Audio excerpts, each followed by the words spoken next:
지난 7월 10일에 정부의 교회 방역 강화 조치에 대한 행정명령을 내렸고, 여러분이 아시는 대로 지난달 6월 29일 대한민국 국회에서 포괄적 차별금지법이 지금 발의가 되어서 국회에 통과시키려고 하고 있습니다. 교회 방역 강화 조치와 포괄적 차별금지법에 대한 중앙교회의 입장 및 견해를 제가 읽어드리려고 합니다. 지난 6월 29일 대한민국 국회에서 발의된 포괄적 차별금지법과 7월 10일 정부의 교회 방역 강화 조치에 대한 행정명령을 지켜보면서 목사로서 표현할 수 없는 번민과 고통의 기도 시간을 보내고 있습니다.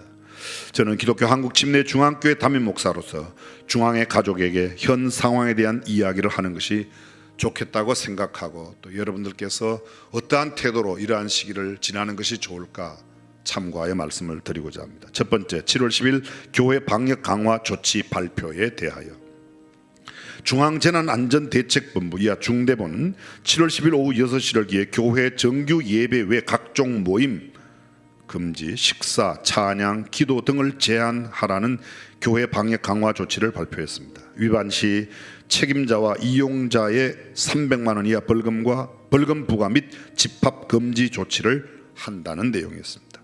우리 교회는 그 어떤 개인이나 단체보다 코로나19 방역 수칙을 잘 지켜야 한다고 생각하며 실제로 이 부분에 최선을 다하여 오늘에 이르고 있습니다. 그럼에도 불구하고 우리 중앙교회 공동체는 지난 6월 27일부터 고통의 시간을 보냈습니다. 중앙교회 예배당은 발원지는 물론 감염지도 아닌 단지 확진자가 다녀간 장소였음에 확진된 성도가 와서 예배를 드리고 갔음에도 모든 비난을 감내해야만 했습니다. 중앙의 많은 가족들이 유치원에서, 학교에서 귀가 조치를 당하고, 직장에서, 병원에서 치료도 받지 못한 채 거부당하고 집으로 돌아와야만 했습니다. 예배당 주변의 가게들이 장사가 안 된다고 얼마나 제게 아우성인지 모릅니다. 일상생활을 하지 못한다는 이야기가 들려올 때마다 억장이 무너지는 것 같습니다. 이러한 모진 환경에도 불구하고 중앙의 가족들은 잘 견뎌내 주었습니다. 지난 2월부터 5개월에 넘는 시간 동안 코로나19 방역 수칙을 철저히 지켜주고 고통을 잘 감내해 주신 덕분에 오히려 방역 모범 사례가 되었고, 매스컴, 매스미디어에서 연일 우리 교회를 소개하였습니다.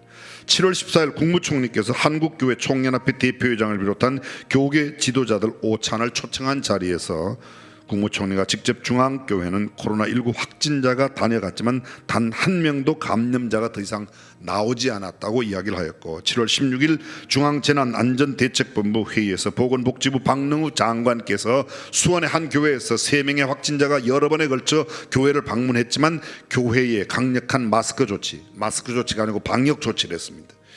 방역 조치로 9천여 명의 교인 중 단 한 명도 추가 감염이 발생하지 않았다며 우리 교회의 모범 사례를 소개했습니다. 7월 17일 질병관리본부 정례 브리핑에서 정은경 본부장은 종교시설 모범 사례로 모녀 및 다른 확진자가 총 3회에 걸쳐 예배에 참석했지만 마스크 착용 의무화 및 철저한 방역 수칙으로 확진자 3명이 교회를 방문하여 예배에 참석하였어도 교회 내 추가 전파를 효과적으로 차단했다고 소개하였습니다. 어제는 KBS를 포함한 거의 모든 방송사와 언론사들이 중앙교회를 방역 모범 사례로 소개했습니다. 국민일보는 물론이고 경기신문, 교계 언론들, 많은 방송사 등등.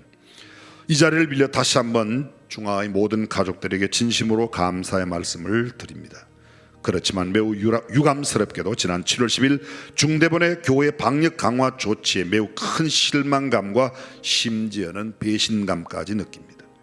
교회에 대한 당국의 방역 강화 조치는 마치 코로나19의 감염 통로가 교회만으로 국한하고 있는 것처럼 모순투성이일 뿐만 아니라 헌법이 보장하고 있는 종교의 자유를 구속하면 물론 악의적인 의도가 들어있는 조치라는 생각을 지우기가 어렵습니다. 여전히 우리 사회 곳곳에서 소모임은 이루어지고 있습니다. 관공서에서뿐만 아니라 모든 일터 타 종교 시설에도 식사는 이루어지고 있습니다. 그런데 왜 유독 교회는 소모임과 식사를 하지 못하게 하고 찬양도 못하게 하며 소리내어 기도도 내지 못하게 할까요?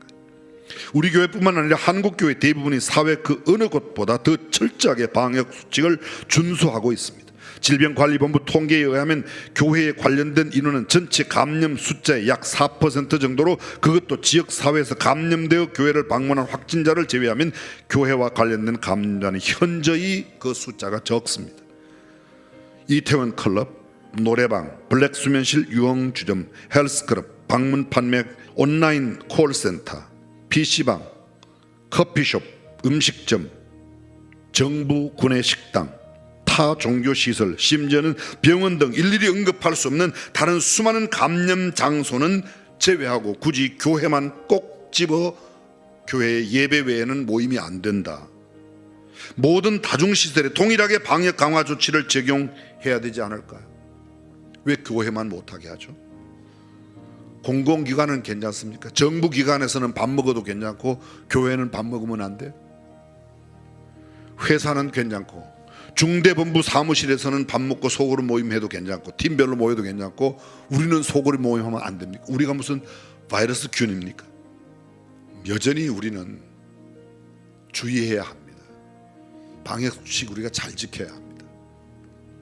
6월 29일 국회 정의당 의원을 중심으로 발의한 포괄적 차별금지법에 대해서도 마찬가지입니다. 2020년 6월 29일 현행 19개의 개별적 차별금지법에 차별 사유를 다 포함하고 그 외에도 가능한 모든 차별 사유와 대상을 포괄하는 포괄적 차별금지법이 국회에 발의되었습니다. 이름이 너무 좋아요. 포괄적 차별금지. 차별하지 않는다. 얼마나 괜찮습니까? 차별하지 않는다. 근데 우리가 알고 있는 장애인이라 차별하지 말아라, 나이가 들었다고 차별하지 말아라, 어린이니까 차별하지 말아라, 여성이라고 차별하지 말아라, 그런 개별적 차별금지법은 19개가 이미 우리나라에 만들어져 있습니다. 그럼 이번에 발의한 차별금지법, 그 차별금지법은 포괄적인 차별금지법인데 그 포괄적인 차별금지법 안에 포함된 비성경적인 독소조항, 도저히 목사로서 신앙인으로서 용납할 수 없는 반성경적인 조항이 들어있습니다. 현재 국회에 발의된 포괄적 차별금지법에는 성적 지향과 성별 정체성을 차별금지 유형으로 명시하고 위반 시 3년 이하의 징역 또는 3천만 원 이하의 벌금에 처한다고 합니다. 현행 차별금지법은 장애, 나이, 피부, 국적 여러 가지 상황에 상관없이 결정된 불가항력적인 사유로 인해 보호받아야 하는 사회적 소수자를 보호하기 위한 법이 우리에게 지금 있습니다. 그런데 거기다가 성소수자를 포함시켜서 그 사람들도 보호하고 그 사람들에 대해서 이야기를 잘못하면 그 사람들이 시비를 걸었을 때 우리는 법으로 벌금을 내거나 징역을 살아야 된다, 그런 이야기입니다.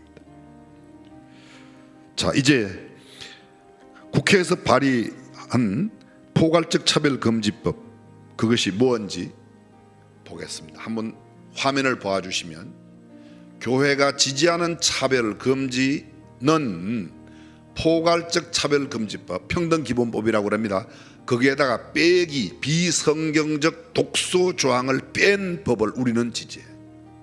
지금 현재 들어가 있는 법은, 발의가 된 법에는 비성경적인 독소조항이 들어가 있습니다. 근데 그 조항이 뭔가 하면 발의되어 있는 법 제2조 1항에 보면 성별이 뭔지를 나옵니다. 자, 성별이란 읽어보겠습니다. 여성, 남성, 그 외에 분류할 수 없는 성을 말한다. 여러분, 여성, 남성 말고 또 다른 성이 있어요? 남자와 여자 외에 다른 걸 하나님이 만들지는 않았어요.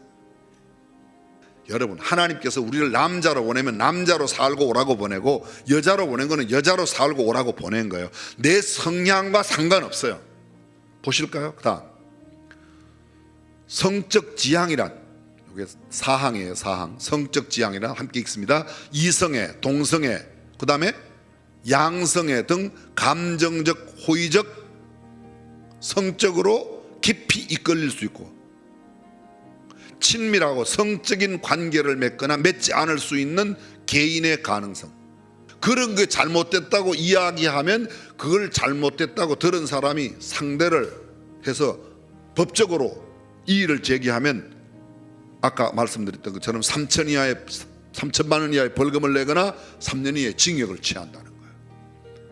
그런 이야기 못하게 하는 겁니다. 우리는 성경적으로 그것이 죄악이라고 잘못됐다고 이야기를 하면 그거 이야기해도 괜찮습니다. 안 잡아갑니다. 그냥 그것만 이야기만 안 잡아요. 근데 그거를 시비를 걸면 그런 것 하는 사람들이, 그런 거를 좋아하는 사람들이 시비를 걸면 걸린다는 거예요. 보겠습니다. 그 다음에 성적, 성별, 정체성, 성별. 함께 읽어보겠습니다. 시작. 자신의 성별에 관한 인식 혹은 표현을 말하며 자신이 인지하는 성과 타인이 인지하는 성이 일치하거나 불일치하는 상황을 포함한다. 저는 지금 남자예요. 여러분이 봐도 제가 뭐예요? 근데 제가 남자고 여러분도 남자로 보는데 제가 나 이제부터 남자 아니에요. 여자예요. 그러면 여러분들이 네가 남자지 무슨 여자? 그러면 걸린다는 거예요.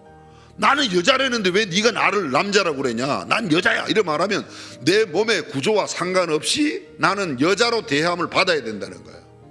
이해가 되십니까? 근데 이게 왔다 갔다 하는 사람이 있어요. 왔다 갔다 아침 저녁으로. 어떤 때는 남자가 됐다, 어떤 때는 여자가 됐다.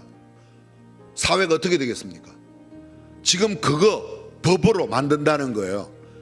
동의해요? 반대해야 돼요?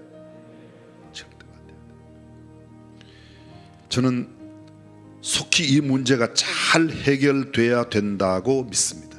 이게 만약 해결되지 못할 때 심각한 문제가 생겨요. 제가 여러분들에게 이런 말씀으로 말씀을 정리해 보겠습니다.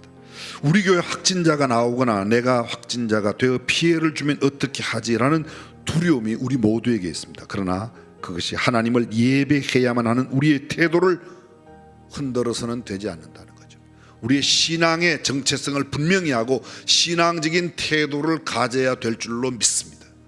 우리의 태도가 흔들린다면 정말 문제가 돼요. 인생의 수많은 위기 앞에서 흔들리지 않고 하나님을 예배함으로써 믿음의 대장부가 된 성경 속의 신앙의 선배들처럼 그 어떤 반성경적인 가치를 주장하는 세상의 권위 앞에서도 흔들림이 없이 유일한 소망 되신 하나님 앞에 신앙의 자세를 굳건히 하였던 위대한 역사 속의 신앙인들처럼 오늘 우리 시대에 우리 교회 성도들이, 중앙교회 성도들이, 그리고 믿음의 사람들이 반드시 승리하여 역사의 거룩한 흔적을 남길 수 있기를 주님의 이름으로 축원합니다.